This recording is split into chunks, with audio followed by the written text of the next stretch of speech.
Hello everyone, it's Jenny coming to you with an update on the hCG diet. I am day 28. Really, my last day.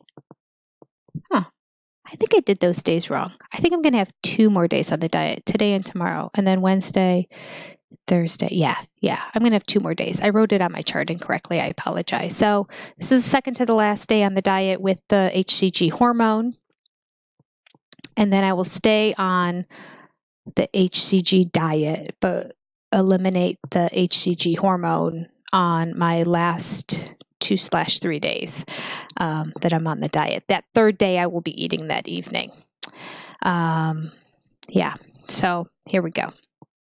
I had a feeling it was too good to be true. I mean, it wasn't too good to be true because when I was having a stall, it kind of didn't make sense. So then when I got on the scale yesterday and it said minus 1 pounds, I kind of just made up for the other things. I just think that it was water retention or whatever that was going on that was causing the scale to be a little bit funky. It kind of adjusted back up a little bit today. The scale said 160.2, so I'm back in the 160s. Wah, wah, wah. Not happy about that. Yeah, 160.2. So I went up 0.3 pounds. Am I really concerned about it or I mean, I was sad because I didn't want to see a 6 on the scale, but yesterday literally was 159.9.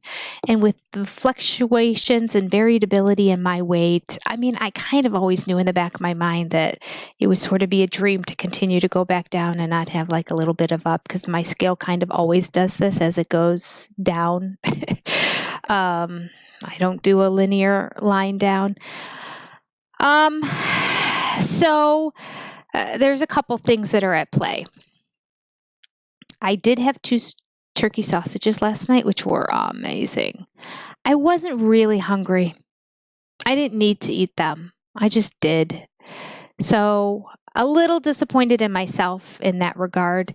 I did it and justified because I remembered the day before I forgot to mention it to you and I had forgotten to write it down on my sheet, but it wasn't until I was in the fridge and I saw them there that I thought, oh, I had 2 turkey sausages yesterday and that's the day I lost 1.1 pound. Maybe it actually helped to kind of have another protein separate from the last one. Yeah, probably didn't help. So there was that. There was very close to sleep, having another 2 turkey sausages.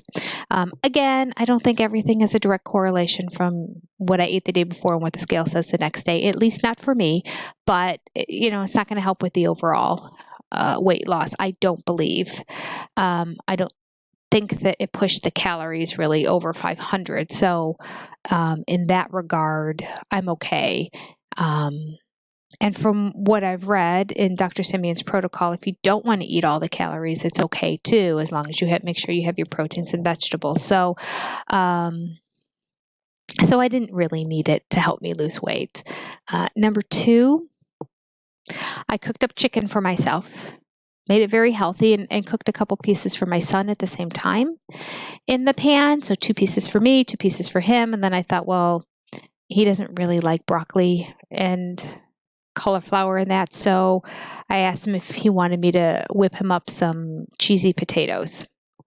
I actually asked him if he just wanted like a can of corn. Well, not a whole can, but canned corn or beans. And who wants to eat canned beans? They taste terrible. But anyway, we have a couple just to have in case we have to make a casserole or something in the house. And I asked him if he wanted that, and then he kind of hesitated. And I'm like, you can't just eat 2 pieces of chicken, Zach. And I'm like, do you want some 4 cheese potatoes? Yes, I'd like that. All right. So 4 cheese potatoes used to be like my Achilles heel. I mean, that Betty Crocker 4 cheese potato, so good.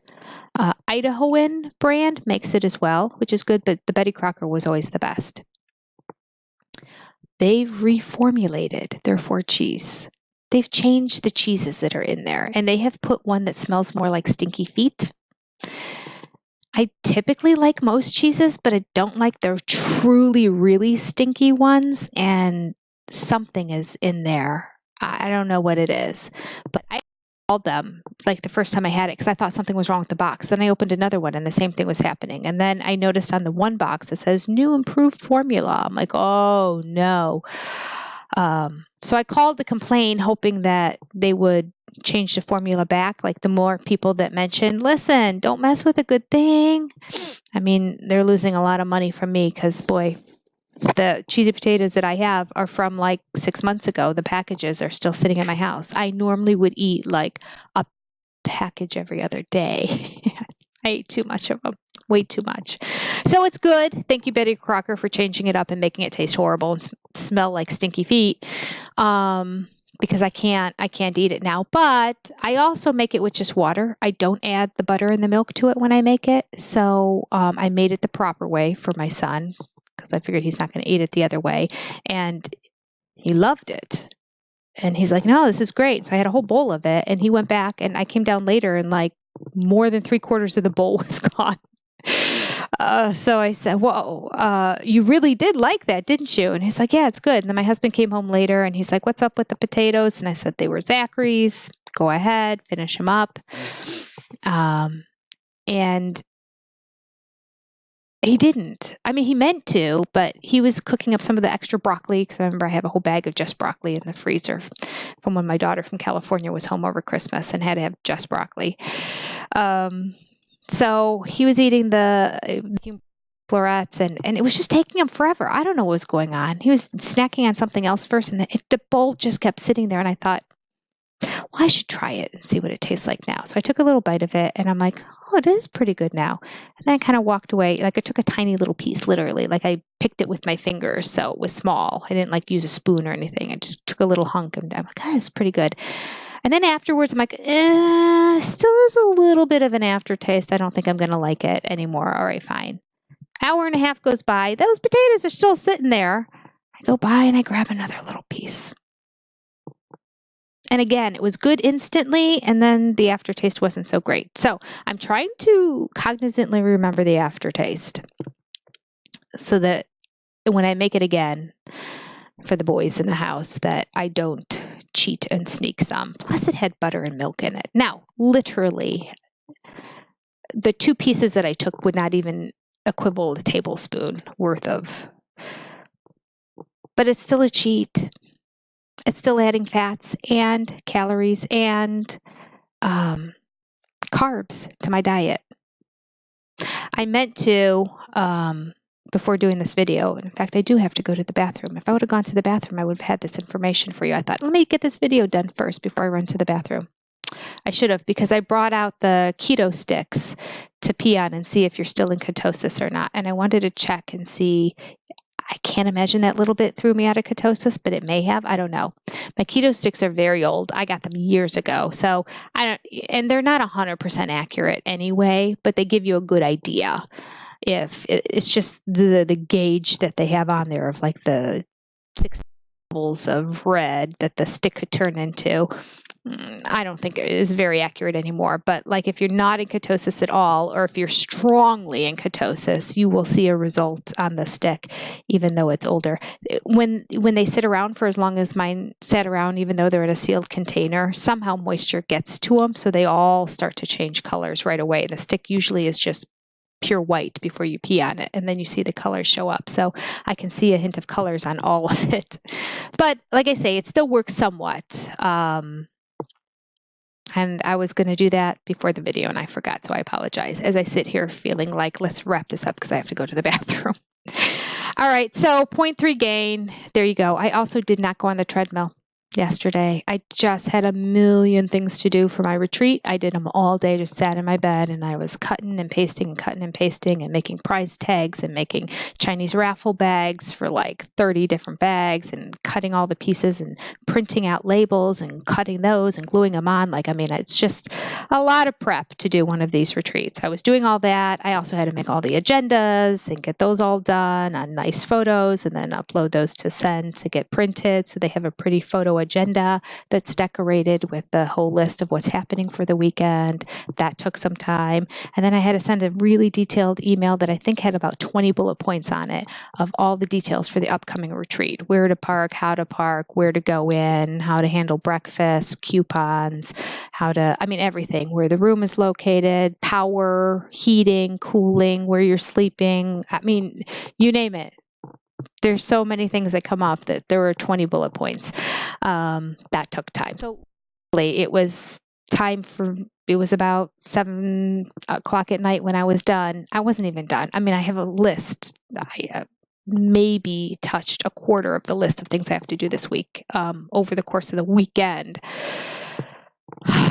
But I have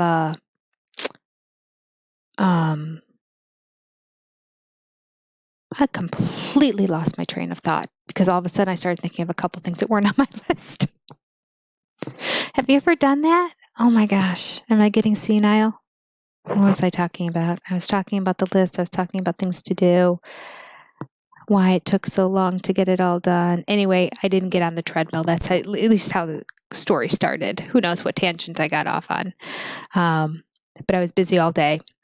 Finished those major things and then realized I have a class starting at 7:30 in the evening, and I had a couple classes, but the first one was at 7:30 and I didn't have time to start something new. So there you go. There's my crazy day, and hopefully today I can knock out a whole bunch of stuff and start to feel a little bit better about the direction that I'm going.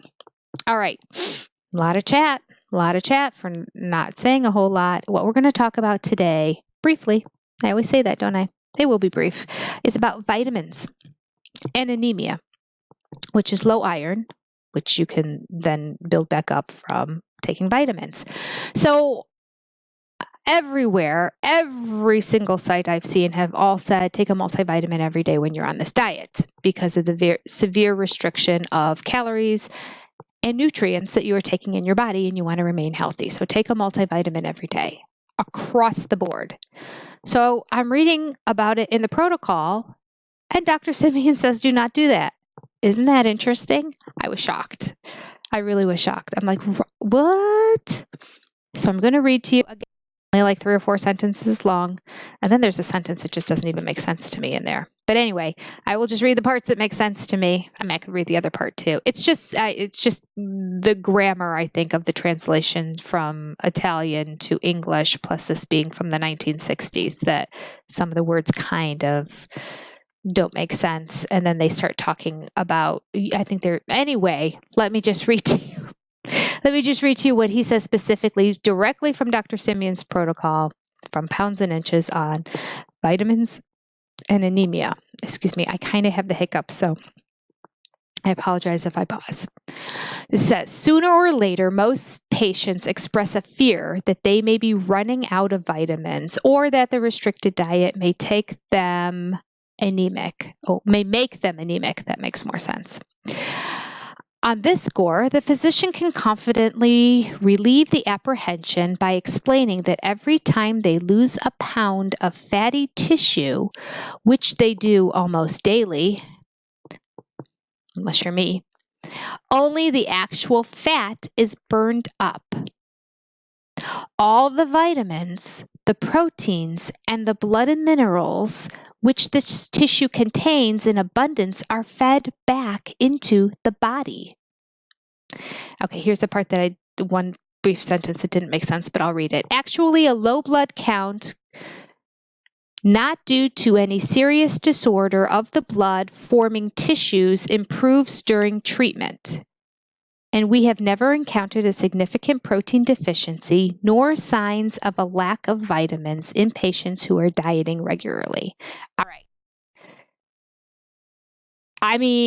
He was doing research and they were monitoring and drawing blood the whole time. So they didn't, I don't know if it's just our modern day, be careful, take care of yourself, don't do anything extreme, make sure you get enough nutrients, take a vitamin every day, no matter what diet you're on, just to make sure, because you can't over vitamize really your body. Your body pees out what it doesn't need. I'm sure there's some specific vitamin mineral exceptions to the rule. If you, I'm not a physician, I'm talking in generalizations about what I've learned from just reading a bunch of stuff over the years. So, but in general, if you're eating very healthy and you take a multivitamin, there is no harm in that whatsoever. Your body's very good about just eliminating the vitamins and nutrients it doesn't need if you have it in plethora.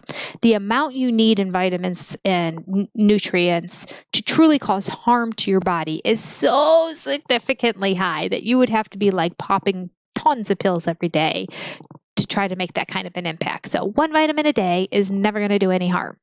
All right. Again, I'm not a medical professional, but this is everything that I've read and learned over the years. Okay. I just put that disclosure in there just so that, anyway, because I should do it at the beginning of every video. Okay, so actually the part that kind of threw me, actually a low blood count due to any serious disorder. Okay, I think what he's trying to say, those words in that stick order are a little confusing. I think what he's trying to say is, additionally, if you have low, they call it a low blood count, but I guess because your blood count is the count of like how good everything is. So if your blood count is low going into this diet, they have found that hCG actually improves it without the addition of extra vitamins. So that's basically what they're saying, with the exception of if you have some sort of serious disorder and metabolic or blood disorder that's causing your deficiency. But just a normal person who happens to have a low blood count and deficiencies and things actually improved by going on the hCG diet. Anyway, that's what it says in the protocol. Isn't it interesting? That's very interesting. It's very rewarding because every now and then I forget to take my vitamins. Is it going to change for me? No, I'm still going to take a multivitamin every day. I get that it breaks protocol, but better safe than sorry, I think.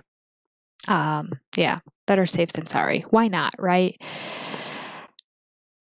He doesn't specifically say that he found people taking vitamins and not losing weight on this. I will say, I'm pretty sure the first time I did this diet, when I lost the most, taking vitamins, but I was very, very, very strict on this protocol. I didn't mix vegetables. I only ate the ones approved on the list. I literally ate just like broccoli and asparagus for 3 weeks. I was very, very diligent. I didn't put oils on my skin. I literally followed it to the letter of the law. Again, this was 5 years ago, and it was the first time I was dieting in about 10 years. So the amount of weight doing it so strictly and the parameters that I set forth made me lose a whole bunch of weight initially. I could probably be losing more if I followed that. But I have to say, I think I'm doing pretty good. On other diets, I have eaten much worse than I am right now. So because of that, I'm not too concerned about the numbers. We'll see what happens tomorrow. I feel like a loss is in my future. And still no word on the front of the Smooth Move tea that I took now 2 days ago. I guess that's an indication maybe I should take some more Smooth Move tea today. Every day I think today's the day. Normally I say I don't feel constipated, so I don't care. And I don't feel constipated, but I do feel just kind of heavier, and I'm sure that that's what it is. So I may take another pot of water and add a tea bag of Smooth Move into it and have that today, because also, let me tell you, I have to say, one of my favorite teas. It says it's chamomile, but you taste the anise, and that's what makes it taste so good. It reminds me of an anise cookie. It reminds me of Christmas. And anise cookies are hard, and you dip them into tea anyway, so it's kind of like having it all in one, drinking the tea and having the anise cookie. And I often would dip it into a chamomile tea. And it says the flavor is chamomile, but I don't. Chamomile to me doesn't even have a whole lot of taste. It's pretty mild. This tastes more like anise, and it's just like one of the best teas. I told my husband, I'm like, I could drink this Smooth Move tea every day in the winter. I don't know if it's good for me to do it because I think it's a very gentle laxative, so that's not a good idea. But it is delicious. All right. Again, I rambled. I apologize. I'll see you tomorrow, hopefully with a weight loss. It's my last day. of taking the drops tomorrow. So hopefully we'll see a low number on the scale. All right, hang in there. I'll see you tomorrow with another update on Dr. Simeon's protocol. If you haven't already, make sure you like this video and subscribe down below, as well as hit the little bell. That means you'll get a little email under promotions or whatever the other tab is in your email. I'm trying to see what it shows up. In Gmail, comes up under social. Anyway, it'll let you know when I post another video, and you can click on the link to go right to it. All right, that's all. I hope you do that. Please, any questions, comments, encouragement, if you're frustrated, anything, put it down below and I'll respond to you. Take care. Bye-bye.